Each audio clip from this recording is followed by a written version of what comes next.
Euh, Vous savez que la finance islamique, on parle d'un volume de plus de 4 000 milliards de dollars à travers le monde, avec une croissance exponentielle entre 15 et 25%. Et je pense qu'il y a un intérêt double pour le Sénégal. Vous savez que le Sénégal, c'est un pays à plus de 95% musulmans. Vous savez que la plupart de nous musulmans veulent aussi des transactions qui sont conformes à leur éthique religieuse.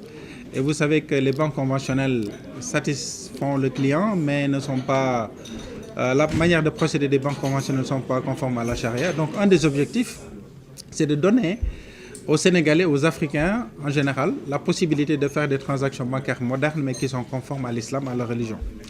Le deuxième objectif aussi, vous savez qu'avec le volume de la finance islamique à travers le monde, même des pays occidentaux qui ont une infime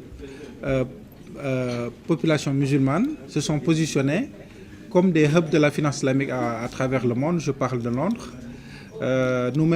Moi-même, j'ai fait des formations en finance islamique aux États-Unis à plus de 150 chefs d'entreprise qui ne sont pas non musulmans, parce qu'ils voient l'intérêt de drainer des investissements islamiques à travers leur pays. Et vous savez que les pays du Golfe sont des pays à forte capacité d'investissement. Et vous savez que ces investisseurs aussi recherchent des endroits où ils peuvent avoir un bon retour sur investissement. Vous savez que l'Afrique est en pleine croissance, a une population jeune, et tous les experts sont unanimes que c'est le tour de l'Afrique, c'est là où tous les investissements veulent venir. Alors, à côté de la politique de drainer des investissements classiques, nous aussi, on travaille sur la possibilité de drainer des investissements directs islamiques pour financer nos grands projets.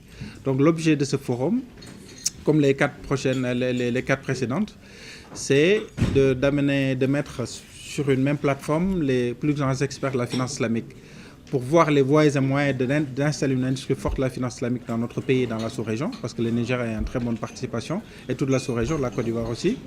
Mais c'est aussi d'aider à mettre un pont entre nos projets d'envergure, comme les projets du PSE, qui est ici représenté par M. Pape Morniaï, qui est envoyé par le Dr Cheikh Kanté, et Mme Faye aussi, qui était là tout à l'heure, la DGPU, qui ont des grands projets. Et on essaie de travailler avec eux aussi pour mettre un pont entre les investisseurs privés qui sont à la recherche de grands projets pour pouvoir financer ces projets.